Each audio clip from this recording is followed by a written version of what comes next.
یعنی کہ اس بندے کی حاجت فوراً پوری ہو جاتی ہے۔ اور نماز فجر کے بعد پڑھنے کا معمول رکھ لے یا عصر کی نماز کے بعد، اس کو روزانہ بھی پڑھ سکتے ہیں، تو بہت جلد وہ لوگوں میں دل عزیز ہو جاتا ہے، اس کی عزت میں بے پناہ اضافہ ہو جاتا ہے، مال بہت زیادہ کثرت کے ساتھ ملتا ہے، مال میں برکت بھی کثرت بھی دونوں چیزیں اس بندے کو ملتی ہیں۔ ہر قسم کی برائی اس بندے کی طبیعت سے ختم ہو جاتی ہے، اچھائی کا رجحان پیدا ہوتا ہے، شیاطین بلاؤں سے محفوظ رہتا ہے، بیماریوں سے شفا مل جاتی ہے۔ اگر اولاد کی خواہش کرے تو نیک اولاد بھی ملے گی،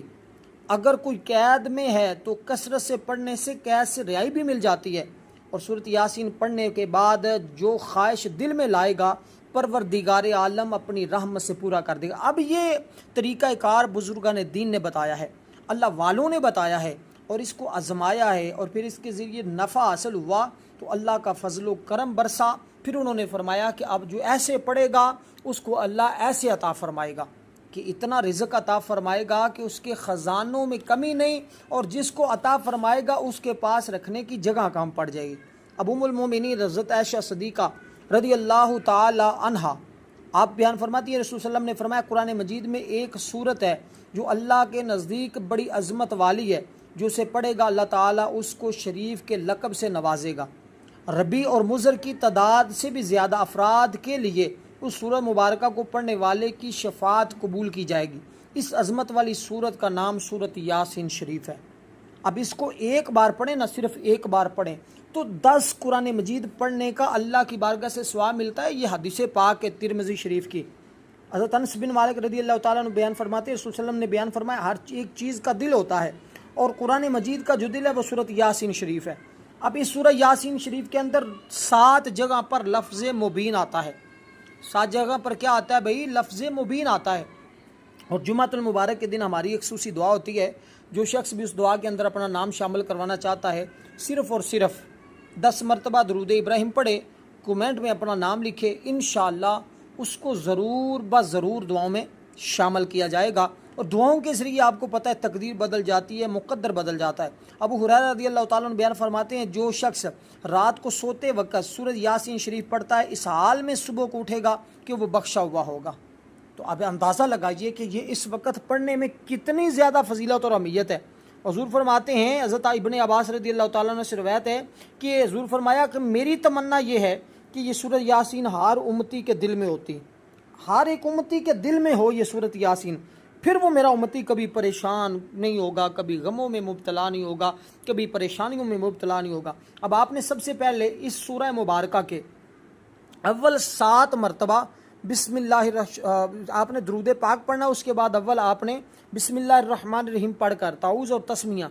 پڑھ کر آپ نے، یعنی کہ اعوذ باللہ من الشیطان الرجیم بسم اللہ الرحمن الرحیم آپ نے پڑھنا۔ صرف شروع میں پہلی مرتبہ جب پڑھیں گے تو تعوذ پڑھیں گے اور بسم اللہ ایک مرتبہ پڑھیں گے، اور ایک بار ہی سورہ شریف کو پڑھنا ہے۔ لیکن پڑھنے کا طریقہ ذرا توجہ کے ساتھ سمجھنے والا ہے، کیونکہ اب آپ ہر مشکل سے نجات پانے والے ہیں۔ اب آپ نے پڑھا بسم اللہ الرحمن الرحیم یاسین والقرآن الحکیم انک لمن المرسلین علی صراط مستقیم تنزیل العزیز الرحیم لتنذر قوما ما انذر آباؤہم فہم غافلون۔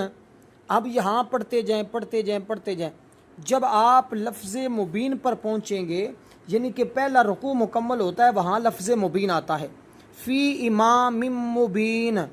فی امام مبین۔ جب یہاں پہ پہنچیں گے نا، یہاں رک جائیں گے، اب یہاں رک کر آپ نے اسی لفظ مبین کے اوپر ایک سورہ مبارکہ پڑھنی ہے۔ وہ سورہ مبارکہ کون سی ہے؟ سورۃ الفاتحہ شریف ہے،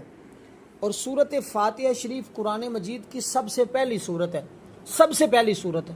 اور یہ سورت ہر نماز کے اندر پڑھی جاتی ہے، اور اس کی اہمیت کا اندازہ لگا لیں کہ یہ کتنی فضیلت والی ہے، اور قرآن مجید کا آغاز اس سورت سے ہو رہا ہے۔ اور یہ سورت، اس سورت کے 20 نام ہیں، اور اس سورت کے بارے میں آتا ہے کہ یہ سورت 2 بار نازل ہوئی ہے، ایک بار مکہ مکرمہ میں، ایک بار مدینہ منورہ میں۔ اور اس سورت کے بارے میں آتا ہے جو بندہ اس سورت کو پڑھتا ہے نا، اللہ تعالیٰ تمام آسمانی کتابوں کے پڑھنے کے برابر اس بندے کو ثواب عطا فرماتا ہے۔ اب یہ وہ سورت ہے جس کے کمالات اس قدر ہیں، جس کے فضیلت اس قدر ہے جس کے پڑھنے کے لیے اللہ تبارک و تعالی اس پر اتنا فضل و کرم فرماتا ہے، اگر وہ مالداروں کے پاس جائے تو مالدار اس کو مال دینا شروع کر دیتے ہیں، بادشاہوں کی نوکری کرنے کی ضرورت نہیں پڑتی، اللہ اس کو ایسا نوازتا ہے کہ لوگ اس کے پاس نوکری کے لیے آتے ہیں۔ تو مصیبت میں، دنیاوی مصیبت ہو یا دینی مصیبت ہو، کسی بھی قسم کا کوئی مسئلہ ہو، آپ اس عمل کو پڑھ کے اس کے لیے دعا کریں، اللہ فوری مدد فرما دیتا ہے۔ ہر آفت اور مصیبت سے آپ کی جان چھوٹ جاتی ہے اور ہر آفت اور مصیبت آپ سے دور کر دی جاتی ہے۔ اب یہ سورہ مبارکہ آپ نے اس طرح پڑھی کہ یہاں رک کر، جس جگہ میں نے عرض کیا ہے رک کر، اور اسی طرح 7 جگہ پر لفظ مبین ہے، 7 مقامات پر لفظ مبین ہے، 7 مرتبہ درود پاک پڑھیں گے، اور اس سورہ مبارکہ کے ہر لفظ مبین پر سورت فاتحہ شریف پڑھیں گے، 7 مبینوں پر آپ ایک مرتبہ سورت صرف ایک بار پڑھیں گے، لیکن ہر لفظ مبین پر رک کر وہاں سورت فاتحہ شریف پڑھیں گے۔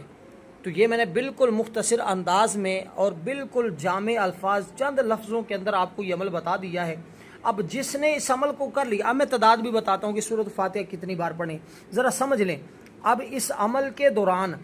آپ نے اٹھنا نہیں اپنی جگہ سے جب تک عمل مکمل نہ کر لیں۔ جب عمل مکمل کر لیں تو آسمان کی طرف چہرہ اٹھا کر ایک مرتبہ درود پاک پڑھنا ہے، پھر اپنی حاجت کے لیے، مقصد کے لیے دعا کرنی ہے، آخر میں پھر ایک بار درود پاک پڑھنا ہے۔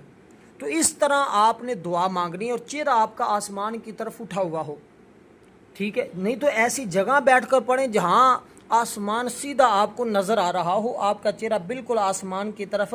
جا رہا ہو، تو آپ اس انداز، اس طریقے کے مطابق پڑھیں گے تو انشاءاللہ تعالی آپ کی دعا رد نہیں ہوگی، وہی بیٹھے بیٹھے دعاؤں کی قبولیت ہو جاتی ہے۔ اب ہر حاجت، ہر مقصد کے لیے یہ جامع عمل ہے، اس عمل کو آزمایا ہوا ہے، اس عمل کو کئی بار کیا گیا ہے، ہر بار کرنے والا کامیاب ہوتا ہے۔ اب یہ سورۃ الفاتحہ شریف کو عام صورت نہیں ہے، صرف اس صورت کو ہی پڑھ کر دعا مانگ لی جائے نا تو ہر دعا قبول ہو جاتی ہے، لیکن اس کا ایک الگ طریقہ ہے، وہ میں کبھی بتاؤں گا۔ لیکن آج جو طریقہ بتا رہا ہوں، جو عمل بتا رہا ہوں، جو لوگ یہ شکوہ کرتے ہیں ہماری دعا قبول نہیں ہوتی یا ہمارے وظیفے میں اثر نہیں ہوتا، یہ خاص ان لوگوں کے لیے ہے جو مایوس ہو چکے ہیں، جو زندگی سے ہارے ہوئے ہیں، جو تنگ ہیں، جو کہتے ہیں کوئی بھی کام کرتے ہیں، کاروبار کرتے ہیں، بس دن بہ دن نیچے جا رہا ہے، اوپر نہیں جا رہا۔ تو اب آؤ میں تمہیں بتاؤں کیسے کاروبار کو 4 چاند لگتے ہیں، کیسے کاروبار چمکتے ہیں، کیسے روزگار ملتا ہے، کیسے آسانیاں پیدا ہوتی ہیں، کیسے حالات بدلتے ہیں، کیسے کامیابیاں تمہارا مقدر بنتی ہیں۔ اب اسی طرح یہ سورۃ الفاتحہ کے 20 نام ہے، اس کو سورۃ الصلاۃ بھی کہا جاتا ہے، سورۃ فاتحہ، فاتحۃ الکتاب، الکتاب، القرآن، سورۃ وافیہ، شافیہ، الحمد، رقیہ، نور، سبع مثانی، سورۃ الدعاء، سورۃ تعلیم المسئلہ، سورۃ المناجات، سورۃ السوال، سورۃ الکتاب۔ اس کے 20 نام ہیں بھائی، یہ 20 کام کرتی ہے بندے کے، اس لیے کہتے ہیں کہ یہ ظاہر اور صدہا قسم کی بیماریوں کا علاج ہے۔ اس کے اندر اگر کوئی گھر کے اندر مریض ہے، بیمار ہے، پانی کے اوپر دم کر کے پلائیں، اللہ کے فضل و کرم سے اللہ شفا عطا فرمائے گا۔ لیکن پڑھیں اللہ کی رضا کے لیے، اللہ کو راضی کرنے کے لیے، اللہ کی بندگی کے لیے، اللہ کا کلام سمجھ کر، اور یوں تصور کریں کہ میں اپنے رب سے کلام کر رہا ہوں، گفتگو کر رہا ہوں، اور اس نیت کے ساتھ پڑھیں کہ میرا رب مجھ سے راضی ہو جائے۔ جب رب بندے سے راضی ہو جاتا ہے تو رب بندے کو سب کچھ عطا فرما دیتا ہے جو اس چیز کی بندہ آرزو کرتا ہے۔ اب آپ نے اس سورہ مبارکہ کو اس مقام پر، جو مقام میں نے آپ کو گنوائے ہیں، ان مقامات پر آپ نے سورہ مبارکہ کو ہر مقام پہ 11 بار پڑھنا ہے، اور اس کے بعد آپ نے آخر میں اس سورہ مبارکہ کو مکمل کرتے ہوئے اللہ کی بارگاہ میں اسی طرح دعا کرنی جیسے دعا کا کہا ہے۔ والسلام ورحمۃ اللہ وبرکاتہ۔